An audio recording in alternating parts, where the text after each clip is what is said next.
এবার পৃথিবীর দিকে ধেয়ে আসছে ভয়ঙ্কর সৌরঝড়।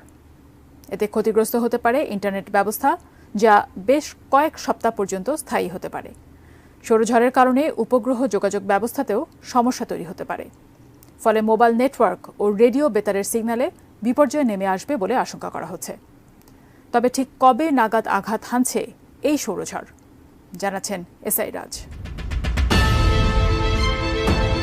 আবারও পৃথিবীতে আঘাত হানতে যাচ্ছে সৌরঝড়। মাত্রই গত সপ্তাহে একটি শক্তিশালী সৌরঝড় দেখেছে পৃথিবীর মানুষ। ঠিক একই ধরনের আরও একটি সৌরঝড় আসছে বলে জানিয়েছেন বিজ্ঞানীরা। আমেরিকার ন্যাশনাল ওশানিক অ্যান্ড অ্যাটমসফিয়ারিক অ্যাডমিনিস্ট্রেশনের বিজ্ঞানীদের বরাত দিয়ে ব্রিটিশ সংবাদ মাধ্যম বিবিসি জানিয়েছে, আগামী 2 সপ্তাহের মধ্যেই এই সৌরঝড়ের দেখা মিলতে পারে। বিজ্ঞানীরা বলছেন, আগের সৌরঝড়ের প্রভাবে পৃথিবীর বিভিন্ন প্রান্তে তৈরি হয়েছিল অরোরা বোরিয়ালিস বা মেরুজ্যোতি। সম্ভবত এবার আরো বড় ও জটিল হবে এই সৌরঝড়, যার ফলে পৃথিবীর চৌম্বক ক্ষেত্রে আঘাতের কারণে আরো বেশি অরোরা তৈরি হওয়ার সম্ভাবনা রয়েছে। বিজ্ঞানীরা এই সৌরঝড়ের নাম দিয়েছেন জিওম্যাগনেটিক স্টর্ম বা ভূচৌম্বকীয় ঝড়।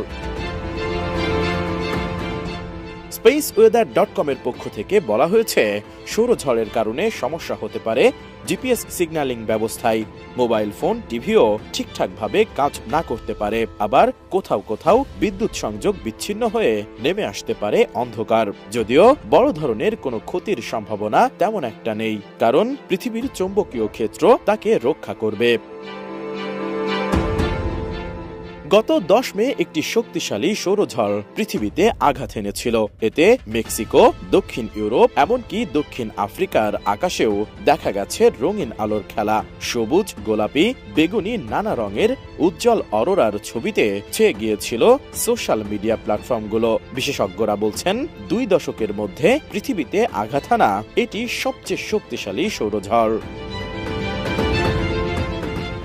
স্পেস ওয়েদার প্রেডিকশন সেন্টার জানিয়েছে, সূর্য যখন প্রচুর পরিমাণ শক্তি উগরে দেয় বা নির্গত করে, ঠিক সেই সময়ে এরকম ভূচৌম্বকীয় ঝড়ের সৃষ্টি হয়। সূর্যের বাইরের বায়ুমণ্ডল থেকে চৌম্বকীয় প্লাজমার বড় অগ্ন্যুৎপাত এটি। পরে এটি জিওম্যাগনেটিক স্টর্মে পরিণত হয়।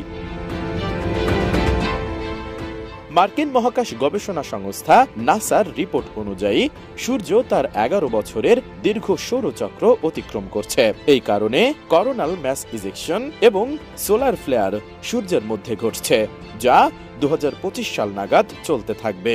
সেপ্টেম্বর 2017 সালের পর এখন পর্যন্ত সূর্যের মধ্যে সবচেয়ে বড় সৌরশিখা দেখা গেছে। এর আগে 1989 সালে সৌরঝড়ের কারণে পৃথিবীর একটি অংশ বিপদের মুখে পড়েছিল। কানাডায় সেই সময়ে সৌরঝড়ের কারণে প্রায় 9 ঘন্টা বিদ্যুৎ সংযোগ বিচ্ছিন্ন হয়ে পড়েছিল। এসআই রাজ, এটিএন নিউজ।